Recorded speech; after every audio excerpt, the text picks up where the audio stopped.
이렇게 정리해드렸죠? 중국 금융시장을 개방했다. 네, 2018년도부터 2020년 11월 달까지 이 내용들을 일지를 쫙 적어드렸어요. 중국의 금융시장은 100% 개방이 됐다라고 봐야죠. 그리고 짜잔, 이걸 지난번에 소개를 해준다는 게 너무 내용이 길었어가지고 소개를 안 해드렸어요. JP모건이면 로스차일드 자본인 거 아시죠? 그 북한에다가도 그 돈 세탁해서 북한 핵 개발할 때 맞습니다. 도와준, 어? 네, 아니 그런 것으로 추정된다라고 하셔야죠. 것으로 생각되는. 큰형님들이 한국말 끝까지 들어봐야 되니까. 그런 그거 건가? 같은 네, 회사였죠. 그런 거 네. 같은. 네, 네. 조사도 안 받았어요. 네. 조사도 안 받았죠, 맞아요. 네. 네, 이 JP모건이 2020년 6월 19일, 네, 이때 중국 최초의 외국 자본 100% 지분 소유의 선물 회사를 차려요, 중국에. 그리고 보면은 중국의 금융시장 개방 움직임 속 JP모건은 공격적으로 사업을 확장 중이다. 공격적으로. JP모건을 중국이 감히 어떻게 건드려? 큰일 나려고. 그렇죠. 못 건드려? 큰일 나. 이게 이번 연도에는 선물회사를 100% 지분으로 세웠다고 하지만 지난해 말에는 증감회로부터 영업 허가를 받고 미국계 투자은행으로는 최초로 중국에서 지분 과반 이상을 보유한 증권사 JP모건 증권 영업을 시작했다라고 합니다. 야, 이제 뭐 들어갈 거 다 들어갔는데 JP모건 증권이 하는 일에 대해서도 여기 적혀 있죠. 증권 중개, 평범하네요. 투자 컨설팅, 그럴 수 있죠. 인수 보증, 인수도 뭐 할 수 있다고 하면은 이제 답 나온 거 아시죠, 여러분? 저거 애매하게 썼는데 증권 중개하면은 적대적 M&A, 그 다음에 투자 컨설팅, 사기, 그 다음에 임수 보증, 네. 강제 압류 아니야 이거? 솔직히 까놓고 얘기하면은? 그래서 아니 트럼프가 된지 안 된지 모르겠어 헷갈리는 마당이 돼버리니까 중국에서 알리바바를 상장하려다가 잠깐 스톱 이렇게 한 게 아닌가. 그게, 이것 때문에. 네, 저희 의견이었습니다. 거의 뭐 맞을 것 같아요. 뭐 그리고 비상장 주식들도 이제 살 수가 있어요. 그렇기 때문에 화웨이도 안전하지는 못하다라고 생각합니다. 그렇죠. 화웨이는 비상장이지만 살 수도 있는 길은 열어놨죠. 네. 근데 여러분 착각하지 말아야 될 게 저렇게 들어가는 게 법적으로 제정됐다고 해서 네. 한국의 증권회사도 JP모건과 같은 혜택을 받을 거는 꿈도 꾸지 마세요. 우리는 예외입니다. 우리는 이 법은 솔직히 미국 때문에 미국을 위한 법이지 우리를 위한 법은 아니야. 정확히는요, 큰형님들을 위한 그치. 법이죠. 그냥 미국만은 포함하게 영국도 또 방귀 뀌는 또 금융회사들 많으니까. 네. 네. 사실 미국이란 거대한 나라를 앞에 세우고 움직이는 뒤에 큰형님들이 계시지 않습니까? 그분들을 위해서 이렇게 일을 하시는 거지, 사실. 이렇게 얘기하면 또 혼날래나? 좀 조심해야 돼. 지난주 내용 중에 일부인데, 이거에 이어서 한다고 보시면 돼요. 네. 지난주에 말씀드렸던 게, 이 책의 내용과도 같이 연결이 됐고, 이렇게, 여기가 장춘 43도, 부산, 나진항, 이렇게 해서 이제 새로운 물류 유통망이 형성이 되고 시장까지의 진출이, 대륙으로의 진출이 우리가 꿈꿔볼 수 있겠다. 꿈이 아니라 현실이 될 것 같습니다. 가능성 지금 점점 높아지고 있어요. 네. 네. 자료를 이번에 만들다 보니까, 이거 정말 되겠는걸? 그러니까 많은 사람들이 꿈일 거라 생각하는데 여러분 이거 갑자기 다가올 수 있어요. 네. 네. 지난주에 이렇게 TKR, 한국 철도고요. 그리고 여기서 TSR, 시베리아 철도고, 이쪽으로는 TMGR, 그리고 TCR까지 연결이 된다. 여기 표시가 안 돼 있는데, 그리고 이쪽으로는 만주로 TMR로 해서 연결이 돼 있고, 이게 이제 유라시아 전 대륙을 잇는 실크로드인데, 이걸 반대하시잖아요, 사실. 나 원래 반대지. 네, 반대하는데, 이거는 참 오래전부터 진행이 돼 왔고, 이건 이제 박근혜 대통령 정부 시절에 기획을 했었던 걸로 제가 알고 있습니다. 근데 저도 플랜 B가 있어요. 저도 플랜 B가 있기 때문에 만약에 네. TSR 11이랑 연결이 되면은 네. 결국 제가 원했던 루트로 다시 돌리게 하는 방법도 알고 있어요. 아, 그렇습니까? 근데 그 말은 제가 방송에서 안 할 거예요. 네네. 네.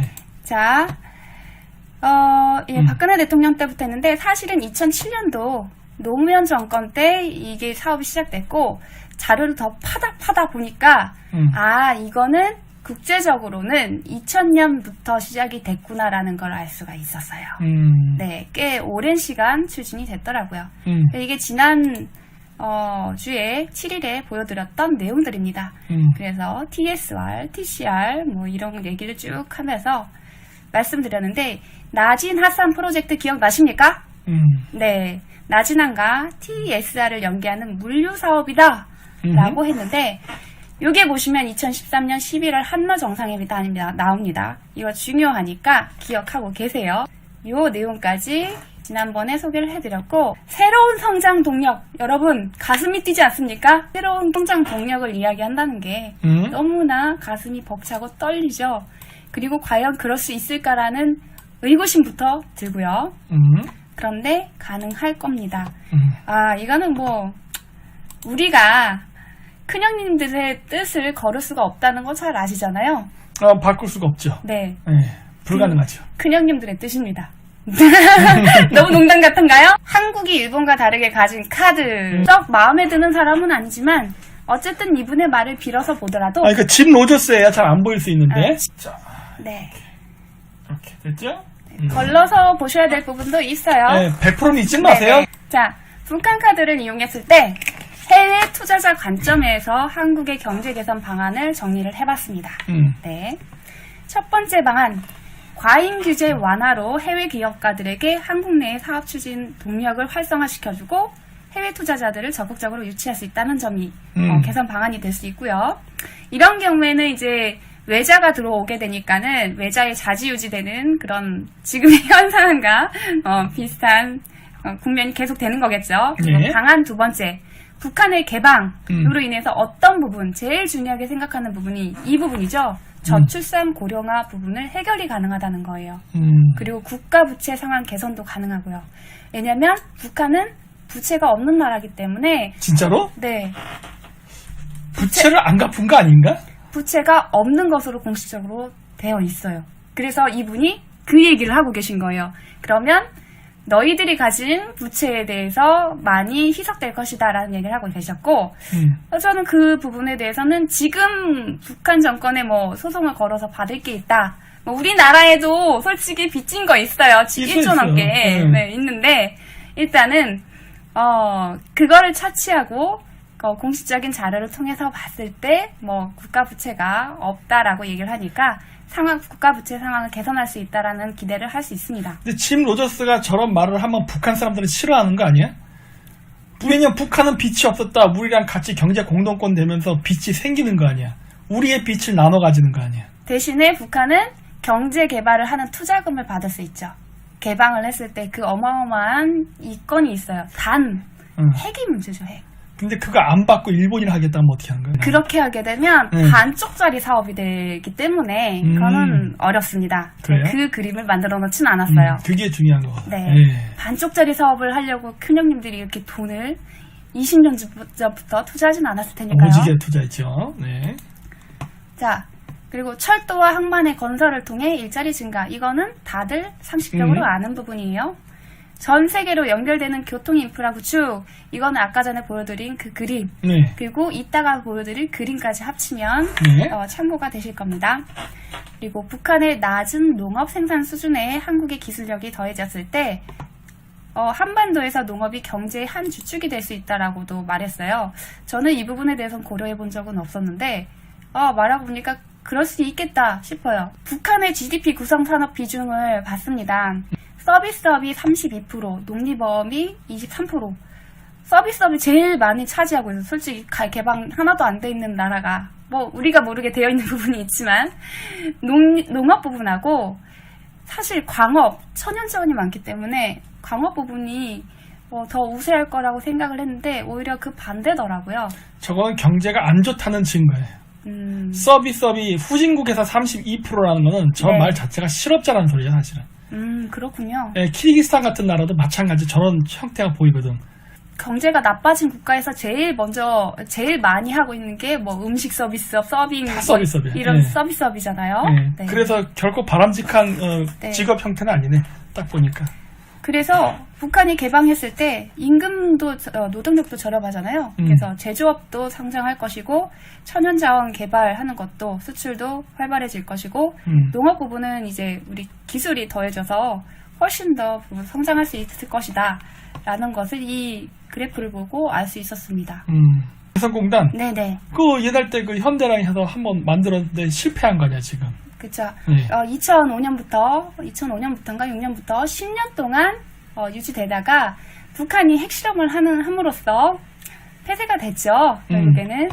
이것도 이 그림의 일부에서 삐딱선을 탄 한 부분입니다. 그래서 많이 형님들이 화가 났을 거라는 생각이 들어요. 예, 큰형님 오셨어요, 큰형님. 큰형님 나는 어둠 속에서 조용히. 개성공단의 경쟁력에 대해서도 네. 이렇게 저렴한 노동력이 42%로 제일 높았어요. 이게 뭐냐면 그 10년 동안 개성공단에서 운영을 하셨던 분들한테 설문조사를 한 겁니다. 그래서 42%의 저렴한 노동력, 그런데도 불구하고 생산성이 우수하대요. 품질도 좋고. 단기로 일하는 게 아니라 10년 동안 운영이 되면서 꾸준히 계속 일하다 보니까 우리나라 같은 경우에는 사실 외국인 노동자를 썼을 때 이용을 했을 때 그분들이 다 오래 안 있고 조건이 좋은 데로 자꾸 이직을 하는 경우가 있잖아요. 그런 경우가 생기기 때문에 숙련도가 낮다 이거예요. 그래서 품질이 그렇게 썩 향상이 안 되는데 이 경우에는 한 군데서 꾸준히 10년 동안 일을 하다 보니까 사람들의 숙련도가 높다는 거죠. 그래서 품질이 좋았다고 합니다. 나중에 개방되고 나서 또 어떤 일이 벌어질지는 몰라요. 그때는 그때 사정이 개성공단만 운영이 됐으니까. 네. 그리고 그 다음으로는 동일한 언어. 이거 아주 중요한 부분이잖아요, 사실. 36%. 언어가 같다는 건 되게 매력 있는 거죠. 일을 시키는데 샬라샬라 하면은 못 알아듣잖아요, 서로. 그러면은 업무 전달도 잘 안 되고, 업무를 받아들인 사람도 대충 알아듣고 하기 때문에 제대로 일을 못 할 겁니다. 그래서 답답하겠죠? 그리고 그 조직에 대한 조직력이라든지 단합이라든지 이런 것도 당연히 틀어질 수밖에 없어요. 소속감은 언어로부터 온다고 저는 생각합니다. 일단 첫 번째로는. 네. 그래서 언어가 같아서 그 이득도 있다, 그런 이점도 있다라고 하셨고, 개성공단의 경쟁력으로 지리적 이점도 있다. 네. 네. 지리적 이점은 그때 당시에는 이제 한국과 연결이 된 부분에 대해서는 그걸 먼저 생각할 수 있는데, 개성공단에서 다른 데로 수출할 때도 더 용이한 상황이니까 지리적 이점도 있다. 개성공단의 그 경쟁력 요소 중에 그때 하나로 꼽혔었던 게 저렴한 토지가 있었어요. 북한이 이제 그 토지를 제공을 해주잖아요. 근데 북한 정부가 개성공단 땅을 제공을 하고 임대료를 안 받았대요. 일정 기간 동안. 10년을.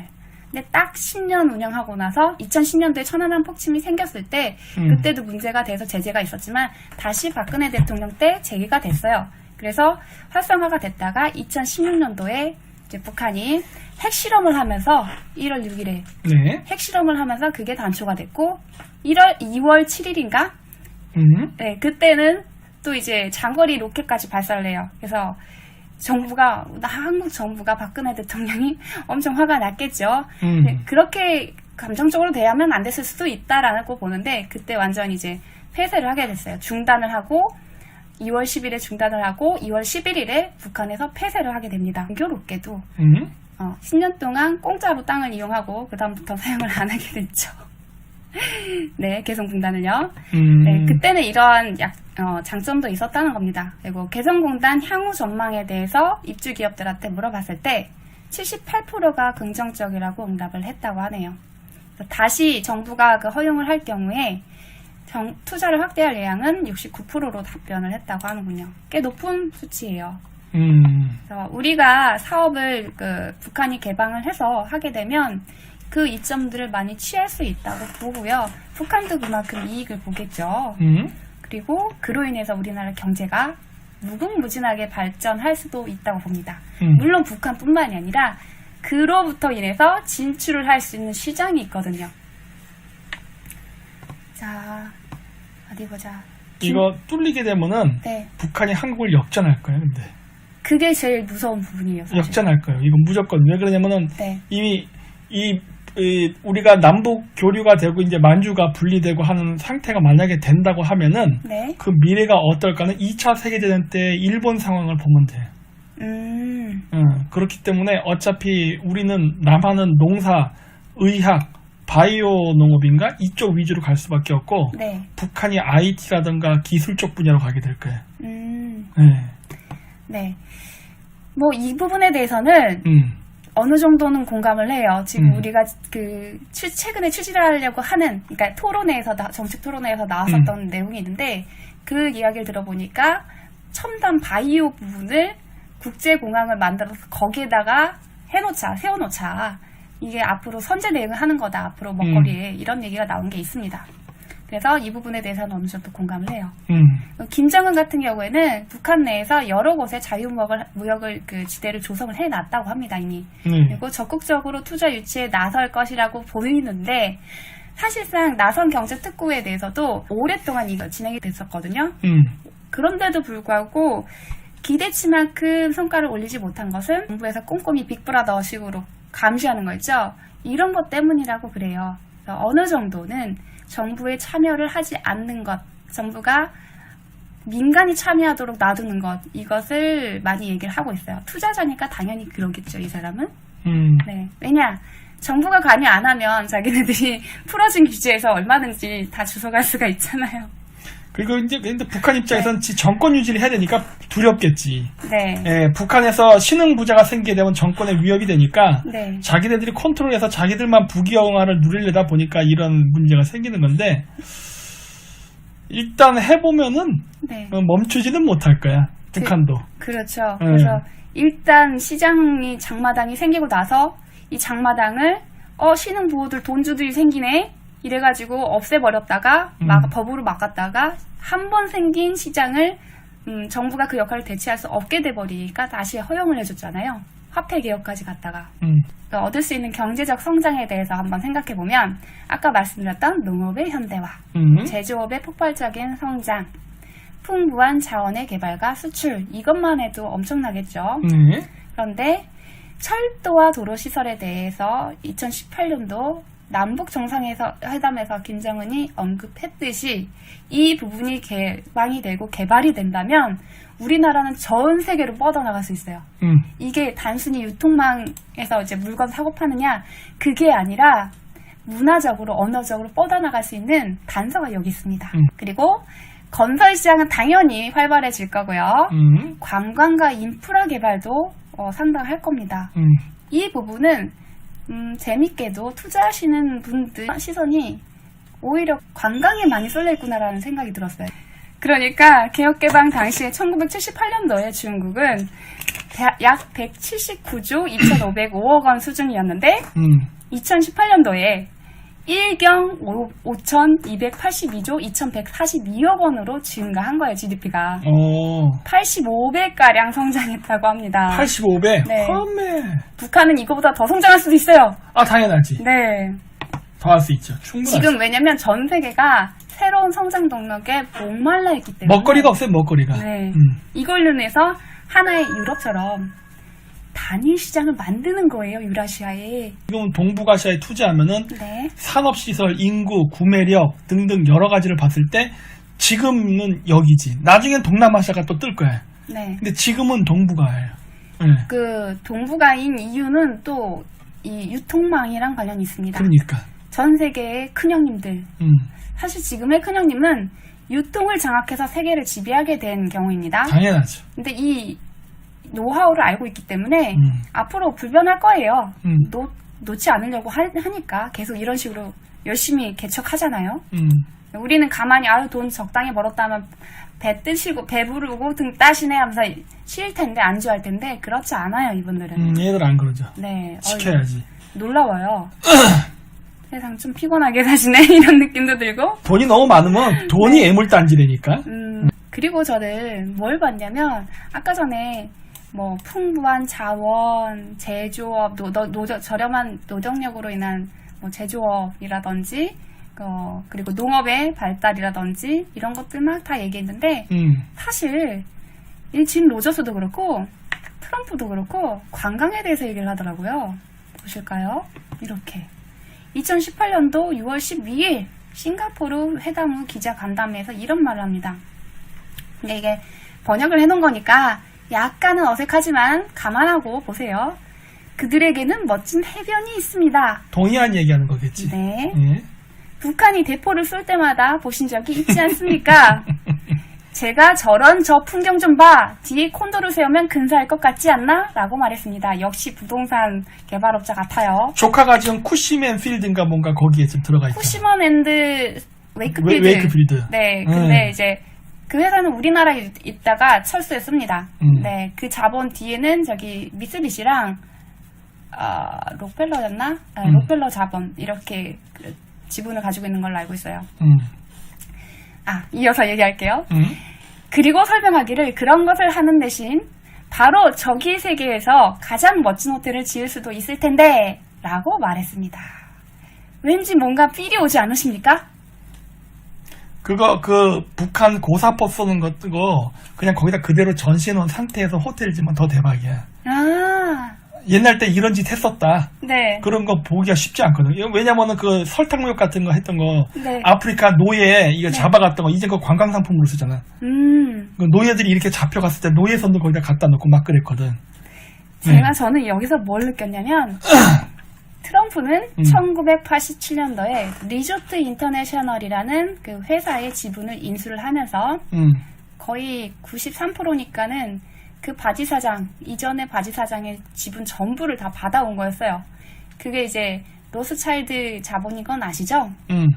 설명을 해드렸는데 거기가 바로 불법 카지노 운영장이었습니다. 그래서 자, 여기서 구미가 당기는 제안을 하는 거죠. 게임을 시작하지.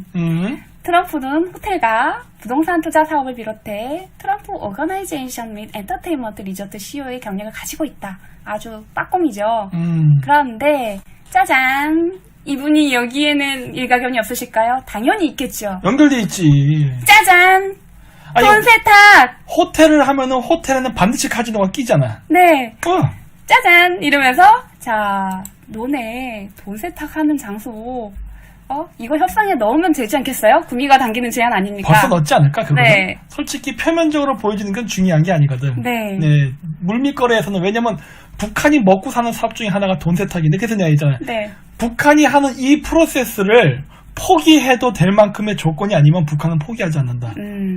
그 중에 하나가 무기거래와 돈 세탁, 마약, 이거 거래 이런 것들인데, 그거를 대체할 수 있는 매력적인 조건이 나와줘야 돼. 단순한 관광?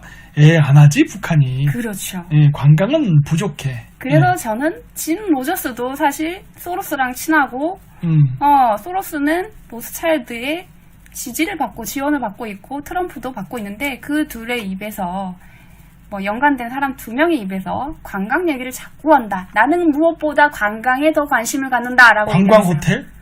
그거는 관광객들이 마음이 붐비고 돈 세탁이 이루어지는 활성화된 구역을 만들어주고 너 지분 먹어라 이 얘기하고 있는 게 아닌가. 저는 그렇게 생각하고 있습니다. 그거 하면 돈 꽤 짭짤하죠.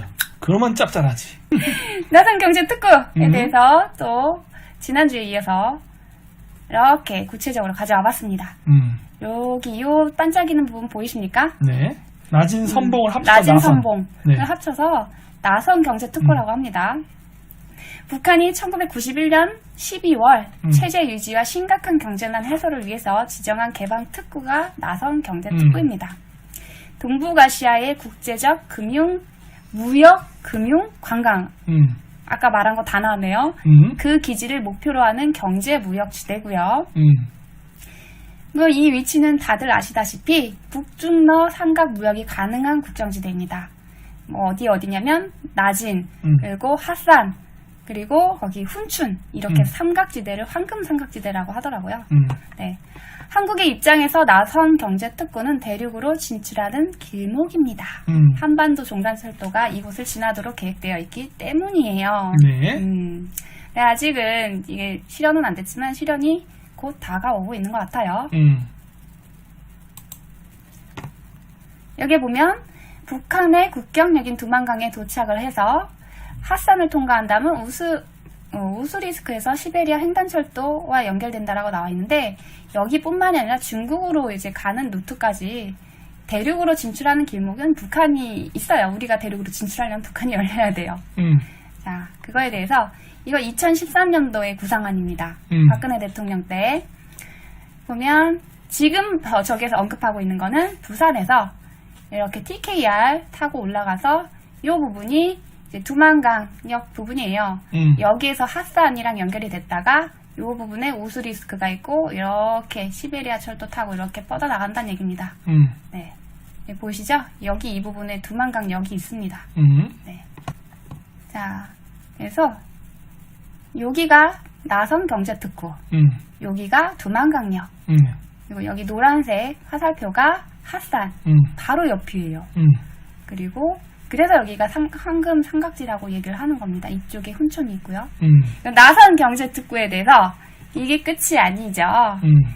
이 대륙으로 이어지는 허브가 될 수 있기 때문에 우리한테는 아주 중요해요. 네. 동북 이성, 동북 삼성 중에 이성이 바다하고 맞닿아 있지가 않잖아요.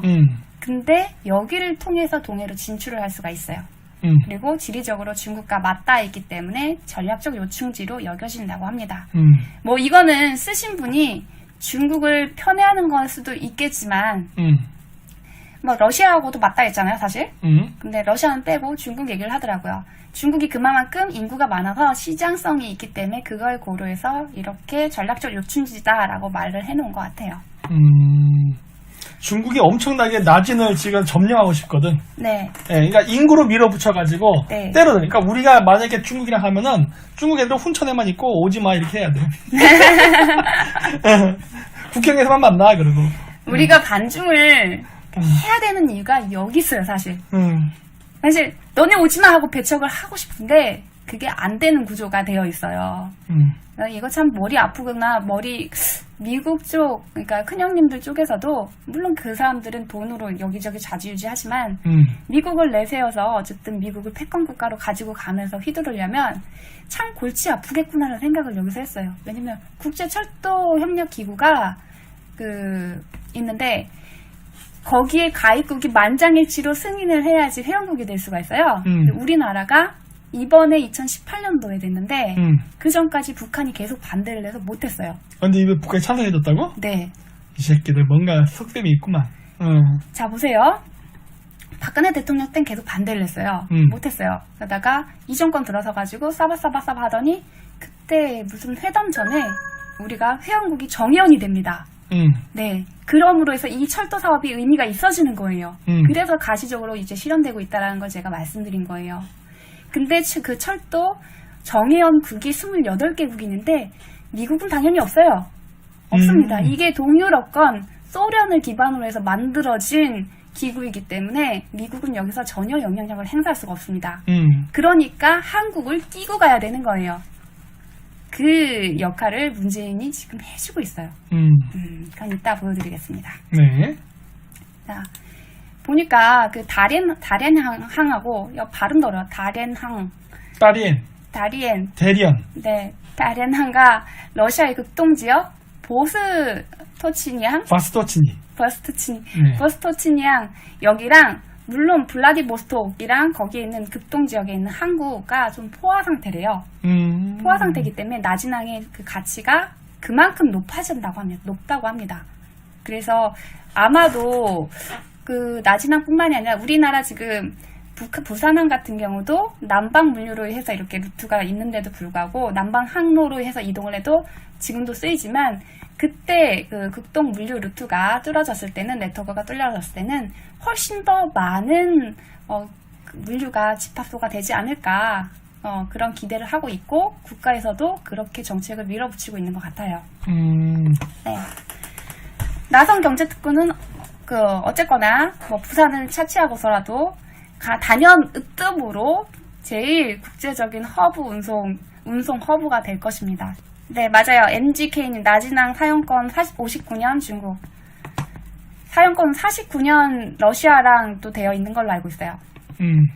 시베리아 횡단철도는 여기로 이어지고 이게 2013년도에 유라시아 이니셔티브로 해서 박근혜 대통령의 구체적인 방안입니다. TKR1 같은 경우는 경의선을 타고 이렇게 신의주까지 올라간 뒤에 TCR, 중국 쪽 노선하고 연결이 되는 거고요.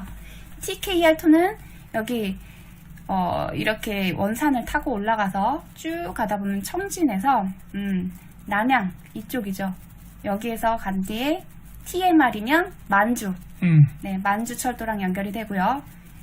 여기에서 분기점이 생깁니다. 이걸 TKR3이라고 하는데, 3라고 하는데, 여기에서 이제 시베리아 철도랑 연결이 되는 거죠. TKR이 하나만 있는 게 아니라 이렇게 구성이 되어 있더라고요. 그래서 이 부분도 소개를 좀 해드리고요. 이게 2016년도에 안타깝게도 프로젝트가 중단이 됐어요. 이게 우리나라의 단독 제재로 인해서. 네. 그래서 러시아가 참 안타까워했는데 최근에 이렇게 재시동이 되고 있다. 2018년도에 북한이 우리나라 철도의 정회원으로 가입시켜줬다 그랬잖아요. 네. 이거는 이제 실험되고 있는 게 보인다. 최근 기사들 이따 또 보여드릴 텐데. 하려고 준비를 슬슬 하는 거지. 이제 진짜 진행되고 있어요, 이게. 그러니까. 네. 저 때인가? 네. 아까 이제 트럼프 조카가 들어갔다는 그 부동산 회사도. 네네. 그게 2018년인가 그럴 거야. 쿠시먼 앤드 웨이크필드요? 그거 2000년도 기사예요. 아니, 그거는 투자가 들어갔다는 거고. 네. 그게 아니라 트럼프의 조카, 프레드 트럼프가 취업이 된 게. 취업이 됐다는 게? 취업이 됐다는 게 2018년인가 그랬던 걸로 알아요. 그래요? 응. 이게 원래 제재를 받아서 낮은 핫산 프로젝트가 완전 무산될 위기에 놓였었어요, 사실. 그래서 안보리 결의안 2371호가 있는데, 거기에 대해서, 러시아에서 푸틴 님이 어떻게 열심히 해서 요청을 해서, 이거를 제외로 해서, 면제로 해서 만들어냅니다. 어떤 식으로냐면, 석탄을 제3국 석탄을 여기 나진항을 통해서 내보냈을 때는 제재 위반이 아니다. 이렇게 받아내요. 그래서 실제로 지금 이 사업을 중국이 아니라 북한하고 러시아하고 같이 하고 있는 나선 콘트라스라는 회사가 흑자를 내면서 운영 중에 있는 거예요. 그래서 나진 핫산 프로젝트에 대해서 또 한번 정리를 해서 보여드릴게요. 네. 러시아산 석탄 등의 광물 자원을 핫산에 있는 것과 나진항을 엮어서 54km 구간의 철도로 운송한 뒤에 나진항에서 중국, 한국, 각지로 수출을 하는 거를 그런 프로젝트라고 해요. 그리고 아시아 지역 화물을 나진항을 통해서 핫산을 거쳐서 시베리아 철도 이렇게 운송을 해서 유럽으로 수출을 하는 남북러 복합 물류 사업이라고 합니다. 2007년도면 이제 노무현 때죠. 이때 합작 추진이 합의가 됐어요. 그 전부터 움직임은 2000년도부터 있었지만 합작 추진이 됐는데 2007년도면 노무현 정권 말기잖아요. 네. 그래서 이명박 정권으로 넘어갔는데 이때 흐지부지 추진이 미뤄지다가 2010년대 천안함 사태, 그러니까 폭침 사건이 있은 이후로 5.24 대북 제재가 조치가 되면서 전면 중단이 됩니다. 그리고 이후에 박근혜 대통령 때 후보 시절부터 이거에 대해서 언급을 하셨어요. 유라시아 이니셔티브 해가지고 주창을 해오셨던 걸 2013년도 2월에 취임을 하셨고 11월에 한러 정상회담으로까지 이어갑니다. 그래서 이 프로젝트에 참여하기로 결정을 해요. 아주 순조롭게 잘 진행했죠. 네. 그런데 2016년도에 북한이 왜인지는 모르지만 강력하게 핵실험을 했고 그리고 이어서 한 달 뒤에 장거리 로켓포까지 발사하면서 이 사업은 무기한 중단이 돼버렸어요. 안타깝죠. 러시아가 이렇게 노력을 했는데 그러면서 지금까지도 계속 한국 너네 참여해야지 우리 약속한 게 있는데 계속 이러고 있어요. 저때 당시에는 네. 중국이 이 사업에 너무 숟가락을 많이 꼽아서 그랬을 거예요. 그래서 아마 그것 때문에 멈춘 게 아닌가 싶고 2012년 북한의 핵 발사한 것도 네. 나는 이걸 어떻게 보냐면 김정은이 저때 당시부터 핵 쏠 때 뭐가 있었냐면 북한이 핵실험한 날짜가 항상 시진핑을 연맥일 때 썼어요. 나중에 한번 인터넷 검색해 보세요. 그러면은 네. 샹하이 과학박람회 아니면 시진핑이 인민대회에서 연설해야 하는 꼭 그렇다면 그 시간을 맞춰서 쏴버려. 네. 그러니까 국제사회에서 주목을 시진핑이 해야 되는데 북한의 핵심으로 돌리는 짓을 많이 했다고. 네. 그래서 그걸 보면서 김정은이가 시진핑 싫어하나 보다 이런 생각도 많이 했었거든. 그런 측면도 있는데 제가 찾다 보니까 2015년도 말에 북한이 요청을 해서 미국과 비핵화 협상을 하는데 평화협정을 하겠다고 합니다. 네, 평화협정을 하겠다고 하는데 미국 쪽에서는 당연히 선 비핵화다.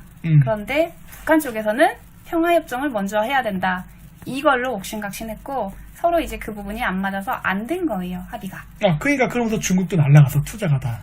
그러면서 2016년도 1월에 쏜 겁니다. 1월 6일에. 네. 2000년부터 경제적 목적을 가지고 러시아가 추진했다. 러시아가 얼마나 여기 열의를 오래전부터 가지고 있었는지 알 수 있겠죠. 푸틴과 김정일이 2000년도에 만나서 TSR과 TKR 연결을 위한 나진 하산 공동 개발에 합의를 하면서 시작된 거라고 합니다. 이 합의로 러시아가 70%, 북한이 30%의 지분을 갖는 라선 컨트란스. 이 라손이라고도 말하고 나선이라고도 말해요. 러시아 발음이야. 라손.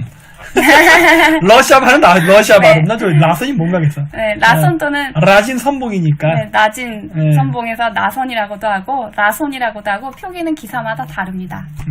이 합작회사가 2008년도 10월에 설립이 됐다. 그러니까 굉장히 오랫동안 추진되다가 우리나라에서도 2007년도에 2007년도 노무현 정부 때 이게 이제 추진이 되기 시작했잖아요. 2008년도 10월에 이 회사가 설립이 됐으면 얘네들은 쭉 했고 우리는 이명박 정권이 들어서면서 잘 지지부진했던 거예요. 그런데 러시아는 2008년부터 2014년에 걸쳐서 나진항과 핫산역까지 약 54km가 넘는 구간에 북한 철도를 현대화하면서 관계를 설치하고 현대화하고 개보수했다는 거예요. 개보수하면서 네, 관계 이게 철도 구격하는 그거 있죠? 네, 맞아요. 그걸 말하는 거더라고요. 그것까지 설치하고 나진항만에 러시아 전용 부두도 설치했다라고 합니다. 이게 아마 3번 항인가 그럴 것 같아요. 그런 것 같아요. 이게 왜냐면 러시아도 극동에 있는 그 항구가 포화 상태이기 때문에 눈독을 들일 수밖에 없는 거예요. 네, 물동량을 늘려야지 돈이 많이 벌리고 에너지 수출도 가능하니까요. 이게 이제 뭐 막는다고 막아지는 것도 아니고 사실 진행이 되는 건데 돈이 걸려있기 때문에 돈을 투자도 많이 했어요. 보니까 투자 많이 한 게 아까 말씀하셨듯이 뭐 제조업 이렇게 발달을 하면은 금융이 따라오고 그 다음에 뭐 관광 카지노도 따라오고 뭐 이런 얘기 하셨잖아요. 지금 중국에 왜 미국이 왜 큰손들이 들어갔을까요? 왜 장악했을까요? 그쪽에 유통과 제조와 이런 모든 산업들이 발달할 것을 알고 있기 때문에 들어가는 겁니다. 그쵸. 그 이용수단으로 트럼프가 사용이 된 거고 그 이용수단 중에 하나가 한국인 거예요. 그치. 네. 그래서 저는 이 국제철도협력기구도 마찬가지고 그 부분도 사실 미국이 우리를 이용하는 거잖아요. 그러다 보니까 우리가 친중을 할 수밖에 없는 스탠스가 박근혜 대통령 때 나온 게 아닐까. 전 늘 그게 의문이었어요. 그 인터넷에서 떠들고 있는 박근혜 대통령의 아버지. 그러니까 박정희 대통령이 돌아가신 데에 대해서 문제가 있고 그게 미국과 연관됐다고 생각을 해서 친중을 하는 것이다 라는 주장이 좀 있어요. 근데 저는 그것 때문에 그렇진 않을 텐데 라고 생각을 했거든요. 근데 보니까 이 사업 때문에 라면 가능하겠다. 이 사업 때문에 친중을 했었다면 그거는 이해가 납득이 가겠다라는 생각이 들었습니다. 전체 구성을 보니까 단독으로 대북 제재를 하면서 걷잡을 수 없게 적을 많이 만드신 것 같아요. 네, 러시아에도 적이 됐죠. 그리고 중국도 어떻게 보면 적이 된 거죠. 그렇게 그 사드 배치하면서 적이 됐잖아요. 이 사업도 물 건너 가버리고. 그리고 큰형님들 돈을 2000년대 전후로 해서부터 투자를 한 게 보이는데 안 됐잖아요. 갑자기 중단됐잖아요. 얼마나 큰 타격을 입습니까? 그러니까 원한을 많이 사지 않았나? 그 정황상 원한을 많이 사는 구조가 되어 버렸다라는 결론에 이르렀어요. 자, 좀 착잡해졌나요? 다시 돌아가서 이 사업을 하게 되면 우리는 이제 동북아의 협력과 발전의 중요한 기반을 여기에서 찾을 수가 있는 겁니다. 나진과 핫산 이 프로젝트에서요.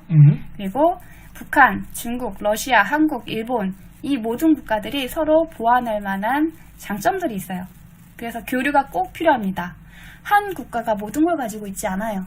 네, 북한은 천연 자원과 값싼 노동력, 한국은 자본력과 기술력, 일본도 자본력과 기술력, 러시아도 이제 자원, 그리고 뭐 이런 식으로 해서 서로 어우러져야지 시너지가 나는 상황이죠.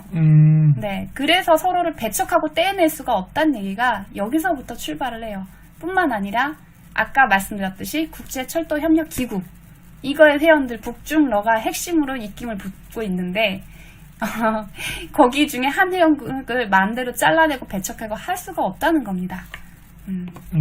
낮은 훈춘 핫산 이 삼각지대 뭐 이것도 얘기지만 사실상 그래요. 우리가 거기를 쥐고 흔들 수 있느냐 없느냐 영향력이 있느냐 없느냐부터 고려했을 때 우리가 한 국가를 뭐 중국을 또는 러시아를 배척하고 이 사업을 못합니다. 그래서 그 사실을 안다면 배척하고 해야 된다는 말을 할 수가 없게 돼요. 생각을.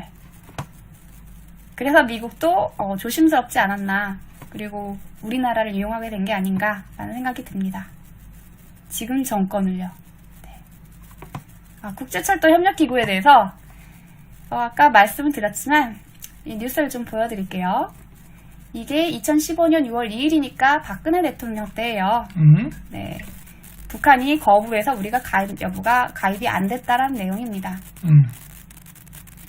그리고 이건 2018년도 6월 7일 기사예요. 가입이 됐다는 겁니다. 정회원으로. 이 국제철도협력기구는 제휴회원하고 정회원이 있는데 제휴회원은 전에 됐어요. 근데 정회원이 의미가 있어요. 지금 정회원이 된 거구만? 네, 정회원이 됐습니다. 북한의 동의를 얻어서 2018년 6월 7일에 네. 이게 남북 고위급 회담의 힘이 컸던 것이라고 분석을 하고 있었고요. 여기에 잘 안 보이시죠? OSJD 이게 국제철도협력기구인데 이게 TCR과 TSR과 TMGR은 몽골 철도 종단 철도입니다. 이 철도들 해서 유라시아 횡단철도를 지나서 유럽으로 향하는 대륙철도 노선 운영에 참가를 하려면 필수적으로 가입해야 되는 국제기구다라고 합니다. 이거 없으면 이 회원에 가입이 안 돼 있으면 저거 철도 백날 깔아도 소용없다는 얘기예요. 네. 그리고 이거를 하려면 이 사업을 하려면 저 철도협력기구에 가입을 해야 되는 겁니다. 이제까지 번번이 실패하다가 북한이 반대해서 실패하다가 이제 가입이 됐단 얘기예요. 그러니까 이 정부가 뭐 일 못했다 뭐 그동안 그렇게 얘기를 했는데 지지직거리는데? 이 사업은 추진이 지지직 된다고요? 이거 핸드폰이 있어 그런 건가? 이 일은 추진은 잘했어요. 그래서 전에 왜 이렇게 북한이 막 진짜 싸가지 없게 하는데 저러지? 진짜 종북인가? 종북이라서 그런가? 종북이어도 저건 심한데 자존심도 없나 이 생각을 했었거든요. 무릎 꿇고 싸다고 막는 포지션을 하고 있으니까요. 근데 이게 다 이런 이유가 있었다. 그 배경엔 저 그렇게 생각합니다. 가맹국 간 철도 운송에 대한 표준과 규정을 제정을 하는 게 이 국제철도협력기구고요. 시설물 규정도 여기서 합니다. 건축 한계, 보안장치, 표준 차량 설계 하면 여기를 거치지 않고서는 할 수가 없다. 표준계와 러시아 관계가 가맹국 내에서 모두 통용되기 때문에 괴간 차이를 극복할 수 있는 시스템 개발 및 표준화에 큰 역할을 했다라고 합니다. 공용어가 러시아, 중국어에? 네. 여기는 이제 공산국 국가로부터 시작을 했기 때문에 이 철도 자체가 그래서 이걸 이제 배제하고 갈 수가 없는 거예요. 유라시아 횡단철도를 지나 유럽으로 향하는 대륙철도 노선 운영을 할 때 참가하려면 필수적으로 가입해야 하는 국제기구입니다. 그 영향력은 상당히 크고 이걸 문재인이 2018년도 8월 15일 그 광복절 축사를 할 때 뭐까지 봤냐면 이 국제철도협력기구를 통해서 이제 가입이 됐잖아요. 2018년도에 우리가 정년으로. 그러니까 동아시아 철도 공동체 이걸 만들자. 나아가서 다자평화안보체제를 만들자. 그 얘기를 하고 있더라고요. 제가 지난번에 그래서 다자평화안보체제. 그래서 제가 그 전에 그 얘기했잖아요. 몽골 한목연합 만들자고 했을 때 우린 그러면 반중하는 안보체제, 다자안보체제 만들자 그 얘기했잖아요. 그래서 그 얘기를 한 겁니다. 다자안보체제를, 평화안보체제를 여기서 만들자고 하는데 여기에 근데 문제는 미국을 끼고 가자고 동시에 얘기하고 있어요. 그게 그럼 과연 평화로울까? 전 그 생각을 합니다. 멤버가 누구누구가 포함되는 거야, 거기에? 중국도 포함되는 거야? 그렇죠. 중국도 넣고 러시아도 넣고 미국 넣고서 평화 체제 만들자. 네. 이미 유엔이 있는데 못하러 그걸 또 만들어. 중복기구인데. 유엔의 역할하고 이거 좀 다를 것 같아요. 왜냐면 이 모티브를 유럽 철도에서부터 따왔어요. 유럽 석탄 철도 그 기구 있잖아요. 그게 발전을 해서 EU가 탄생이 됩니다. 그래서 그걸 이제 동아시아 쪽에서도 EAU라고 해야 되나요? 그러면 이스트 아시아 유나이티드 그렇게 해가지고 그런 식으로 해서 만들려는 게 아닐까. 유럽의 단일 시장을 하나 그렇게 만들었었잖아요. 근데 아시아에 그 단일 시장을 하나 만드는 거죠. 유라시아에. 그들의 비즈니스 마인드도 있고 우리나라가 필요한 여건이 있기 때문에 완전히 뭐 이용당하고 그냥 탁 버려준다 이건 아닌 것 같아요. 네. 그렇게 하려면 이렇게 디자인하지도 않았지 않을까. 네. 여기 표시가 되어 있는데 러시아, 중국, 북한, 몽골, 카자흐스탄, 대한민국도 이제 들어가서 28개국이 정회원으로 국제철도협력기구에 들어가 있습니다. 저 몽골 같은 경우는 저기 표현은 들어있지만 철도건설 실질적으로 내가 있을 때 반대했었어요.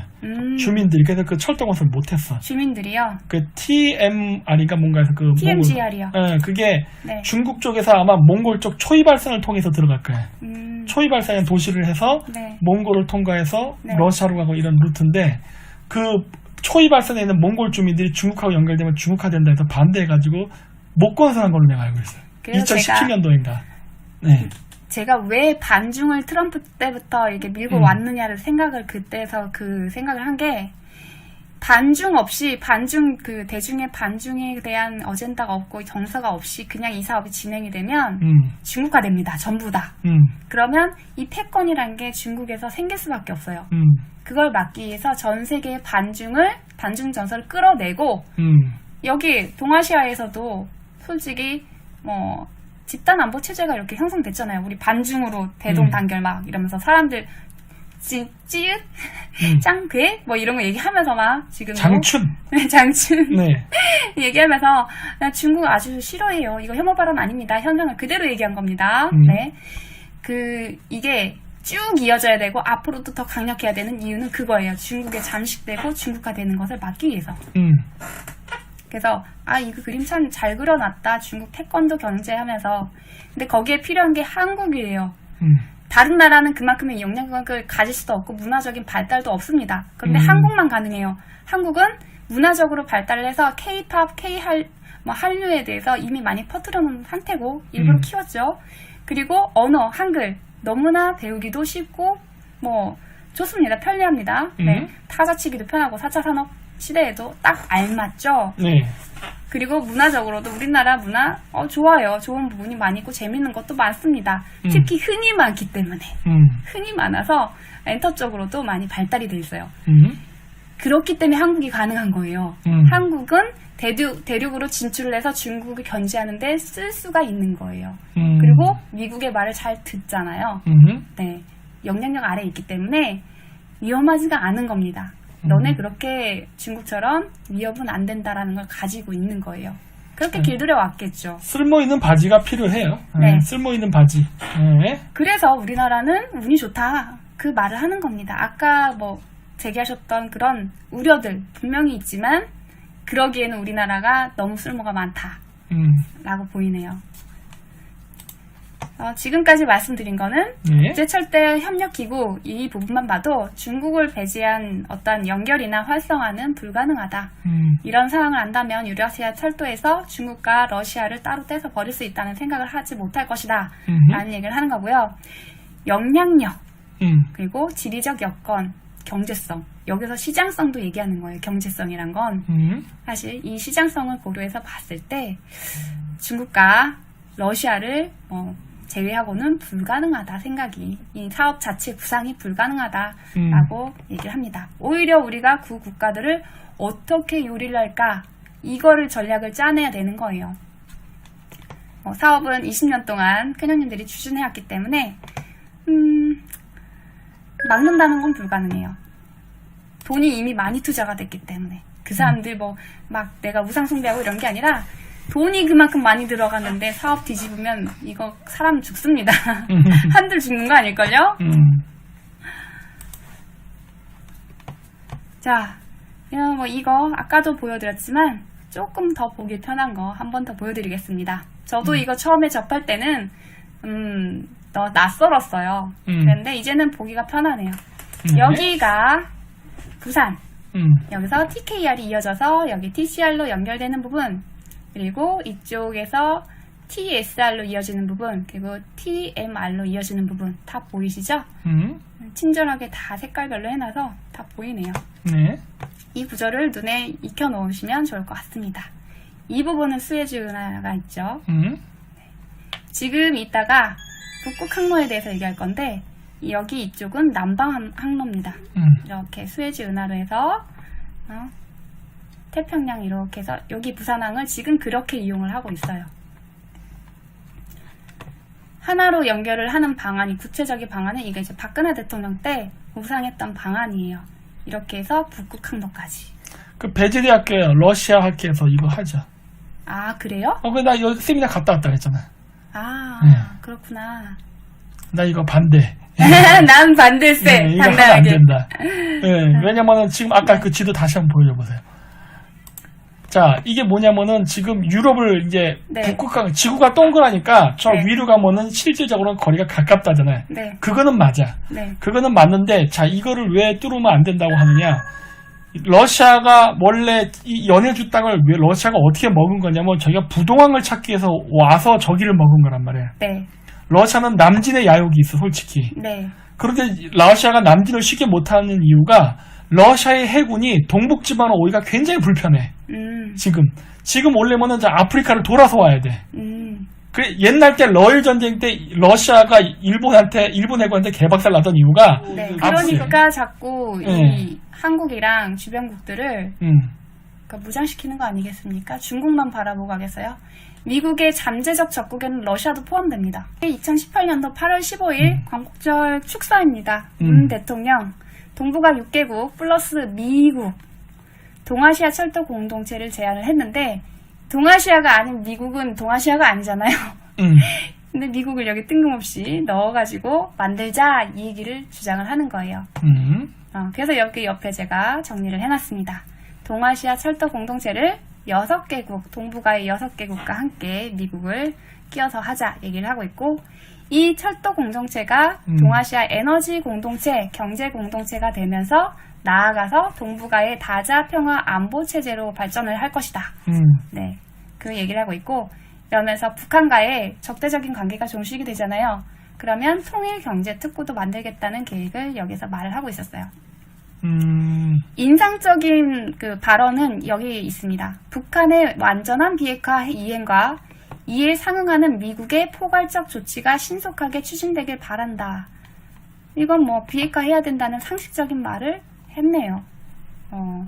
비핵화를 우리도 비핵화 해야 된다는 말을 안 하고 있는 게 아니라 하고 있다는 걸 여기서 확인할 수 있었고, 미국과 항상 연결을 해서 얘기를 하고 있는 것을 발견할 수 있었습니다. 연결 안 하면 다 실패해요, 무조건. 네.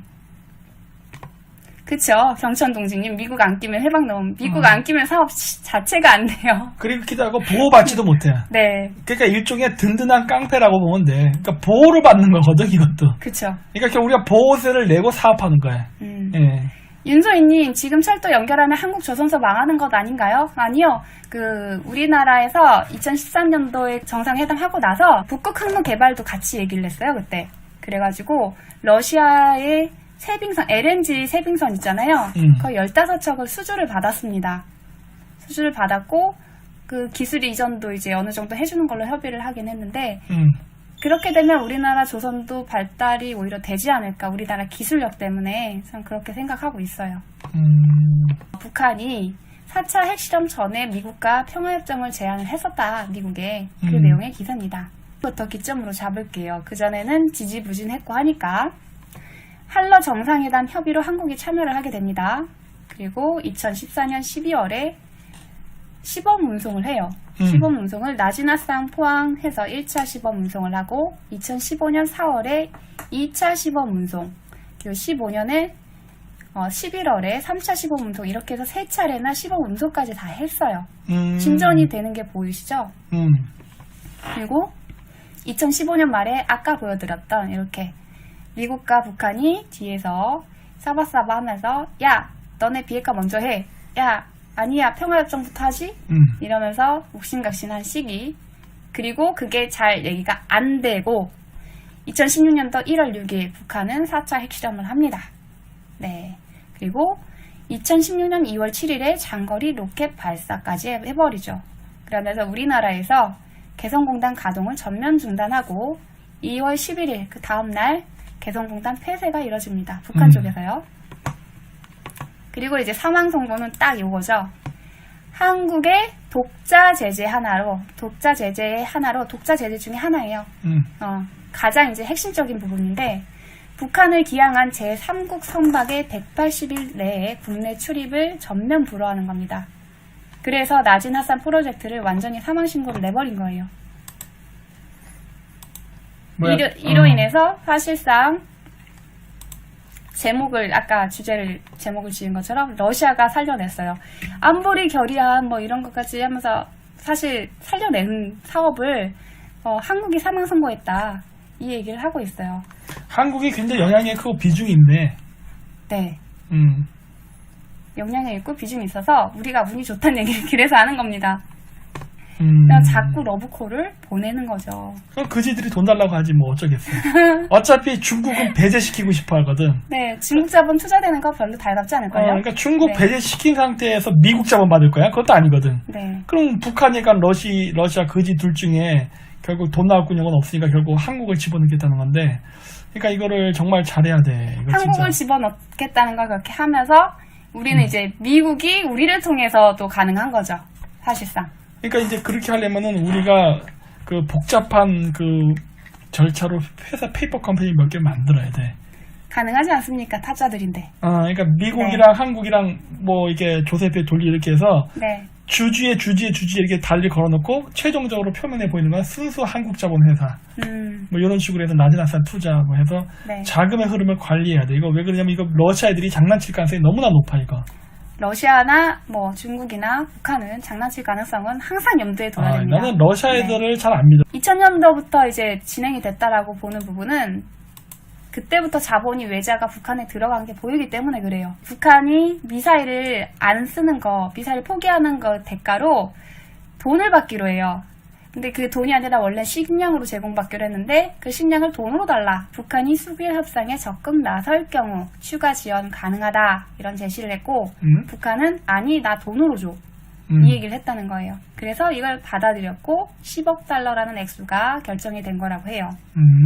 근데 이렇게 큰 돈을 당시에는 지금보다는 더 큰 금액이잖아요.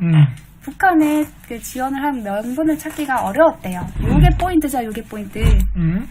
북한의 지원을 명분을 찾기가 어려우니까 미국의 채널을 이용을 해서 간접 지원 방식 모세. 이게 뭐겠어요? 민간 기업을 이용하는 거겠죠? 국제기구와 일본이 제공할 자금 중 일부는 현금으로 주는데 나머지는 경제협력, 지원 방식일 가능성이 많다. 여기서 쿠시먼 앤드 웨이크필드가 나옵니다. 2000년도에. 여기서 나와요. 여기서. 그 기사에 여기 기사에 나와요. 주주가 미쓰비시 종합상사하고 미국의 록펠러 재단이다. 쿠시먼사의 대주주가. 이미 2000년도에 이 움직임이 있었다. 그렇죠. 이 당시에 2000년도에는 김정일하고 푸틴하고 야야 우리 그 나진아산 프로젝트 하자. 자, 그 합의했었던 그 해예요. 이때 북한과 러시아도 움직였고 북한과 미국과 싸바싸바해서 외자가 들어왔어요. 그게 하필 록펠러 자본이네. 그 트럼프의 조카가 지금 저 회사에 들어갔고. 네. 2018년도에. 네. 프레드 트럼프. 그렇죠. 네. 이 그림이 이제 보이시죠? 그리고 트럼프가 동해안 데다 호텔 지으면 좋겠다라고 했는데 하필 이 회사가 또 부동산 회사야. 그렇죠. 뭔가 그림이 그래서 이게 이제 미사일 관련 자금이라고는 이제 표면적으로 쓰이는데 이 국제기구나 뭐 북한에 지원하는 자금의 통로 고시를 이 회사가 하려고 하는 게 아닌가. 뭐 결국은 마음대로 세탁 얼마든지 해서 자금 통로를 이용을 해서 북한을 개발시켜줄 수도 있는 거거든요, 사실. 로스차일드하고 록펠러하고 손잡는다는 기사가 나왔어요. 록펠러 자산운용그룹의 지분 37%를 로스차일드에서 사갑니다. 네, 그러므로 해서 뭐 어느 정도 영향력 아래 들어갔다. 로스차일드 자본. 여기가 북한이 자금 세탁하는데 10년 동안 도와줬대잖아요. 드러난 것만 이만큼인데. 이거 별로 조사도 안 했어. 네, 이거 이 네트워크도 알아내면 안 되는데, 드러나면 안 되는데, 이러면서 이제 흐지부지 돼버렸어요. 중요한 건 트럼프 대통령 때. 네, 이건 트럼프 대통령 때 드러났는데, 드러난 걸 파헤치지 않았다는 얘기예요. 그렇지. 네. 이유가 있는 거지. 고로 자금은 2000년대부터 들어갔고, 작업 다 들어갔고, 각 맞춰놨는데, 박근혜 대통령 때 이게 중단이 돼서 많은 차질이 생겼었다. 근데 지금 다시 또 추진된다. 이 사람들 근성은 대단합니다. 돈이 이만큼 투자가 되는데 근성이 있어야지. 그래서 다시 추진되는 나지나산 프로젝트. 추진을 하긴 할 거야 이거는. 예. 네. 이거 2013년도 거 정상회담, 한러 정상회담 주요 내용인데요. 여기에 우리 기업 투자, 그리고 LNG 운반선 13척 이상 수주, 플랫폼 이런 것도 마련하기로 하고, 이건 이따가 마지막에 다룰 겁니다. 북극 항로. 북극 항로에 대해서 얘기를 할게요. 아까 보여드렸던 그 그림이죠. 네. 이게 그러니까 육로뿐만이 아니라 해상 루트도 다 연결이 되어 있다. 이걸로 해가지고 하나의 단일 시장이 만들어지는 거고, 이 루트가 이 유통망 개발이 의미가 있다라는 겁니다. 네. 사랑님께서 아까 전에 철도만 얘기하셨는데 철도만이 아니에요. 그리고 아까 제가 요거 한러 정상회담 주요 내용에서 이 부분 LNG 운반선이랑 북극항로 개발하는 거, 이 부분이 이미 일찍부터 나왔고 러시아의 야말 프로젝트하고도 관련이 있습니다. 길을 쓰고 푸틴은 이 사업을 하려고 해요. 이게 트럼프가 이번에 엘버타주하고 알래스카의 이 노선 있잖아요. 그 철도를 승인을 한 거하고 관련이 있습니다. 이게 나와가지고 연결이 돼요, 이렇게. 그러니까 지금 기존에는 이 파란색 남방 항로를 이용했다면 이제는 북극 항로, 북극이 이제 얼음이 녹으면서 여기를 이용하게 된다는 거죠. 그러면서 북동 항로하고 북서 항로가 갈립니다. 이게 이어져가지고 여기 알래스카, 캐나다로 들어가는 거예요. 아메리카 대륙으로. 이렇게 되면 뭐 유러시아의 단일 시장 형성과 뿐만이 아니라 이 시장을 여기에서 이용해서 판매 루트가 생기는 거죠. 그래서 여기에 대한 기대는 좁게 볼 게 아니라 정말 넓다라고 말씀드릴 수 있겠습니다. 하여튼 이거 북극 항로 정말 조심해야 되는데 이거. 근데 이미 스타트는 됐습니다. 주사위는 던져졌다고 하죠. 네. 왜냐하면 자원을 팔아먹어야 되는데 뭐로 판매를 하려고 하는 겁니다. 그러니까 저 화물철도, 네. 화물철도로 해가지고 지금 그러니까 시베리아 연결하려는 의도가 다분히 보이네. 그래서 엘버타주 정부는 이 사업에 2015년부터 타당성 조사에 돈을 대는 등 사업을 추진해 왔어요. 2015년도면 트럼프가 이제 대통령 되기 전이에요. 엘버타? 네. 그리고 한국에서 이걸 통해서 이 철도를 통해서 북미 내륙으로 화물을 보낼 수도 있대요. 이건 2015년. 이때쯤이면 아마 미국하고 북한하고 너네 비핵화 먼저, 아니 평화협정 먼저 하고 이 얘기를 하고 있을 때예요. 이때에 한국의 글로벌 큰손들이 집결했다는 뉴스가 나왔습니다. 린 포레스터 로스차일드 미국 운용 자금 규모 미공개. 얘만 미공개야? 왜 하필이면? 네. 린 포레스터 로스차일드 EL 로스차일드 홀딩스 회장. 이 사람만 운용 자금이 미공개죠. 진짜 웃겨. 네. 신기하죠. 여기 뭐 4조 이런 거 나오는 거 보니까 쟤는 적어도 뭐 한 100조 정도 투자하려나? 블랙로크 회장, 네, 4조. 그러니까 4조가 보이는 거 상으로는 제일 큰 돈이잖아. 네. 더 큰 돈 내니까 미공개겠지? 야. 우리가 상상할 수 없는 만큼인 것 같아요. 예? 아직도 얘네들 살아있구만. 근데 여기 이재용도 참석한 거 아세요? 아, 그래? 네. 오. 그러니까 이재용이 엘리어스한테 시달렸잖아요. 그 다음에 이제 이쪽 큰 손들이랑 같이 놀아야겠다 생각을 한 것 같아요. 그치. 이재용도 상극회잖아요, 상극회. 네. 상업회라고 말하는 줄 알았어. 상극회.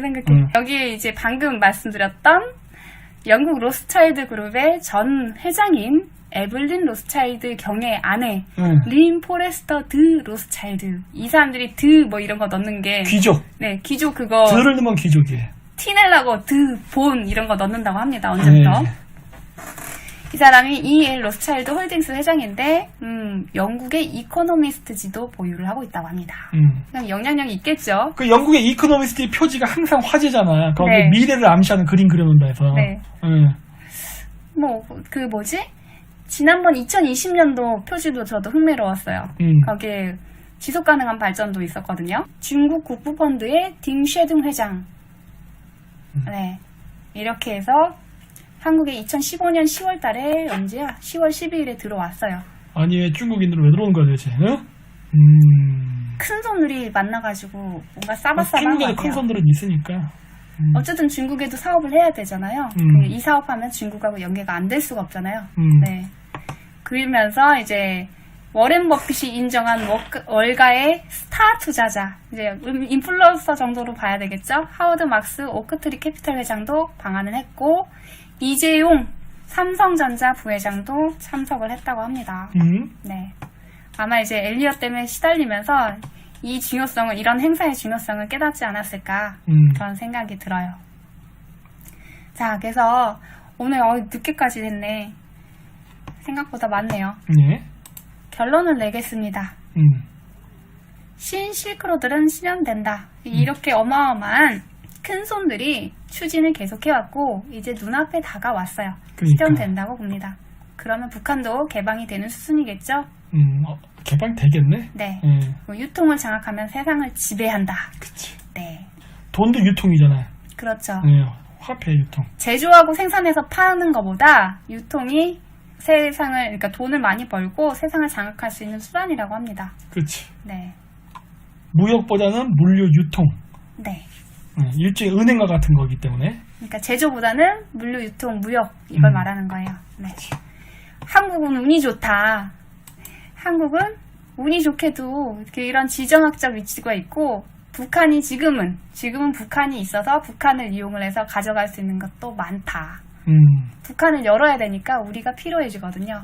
그리고 중국이 있어서 우리가 또 필요해요. 우리를 키워서 견제를 해주는 세력을 만들 거라고 저는 봅니다. 네. 네. 사실 이 철도가 개방되고 나면 그 다음에 우리가 앞으로 일어날 일들은 엄청나게 많은 숫자의 외국인들이 우리나라에 들어오기 시작할 거야. 네. 이건 피할 수가 없어. 그럼 여기서 이제 우리가 어떻게 살아남을 건가를 이제 고민을 해야 되는 거예요.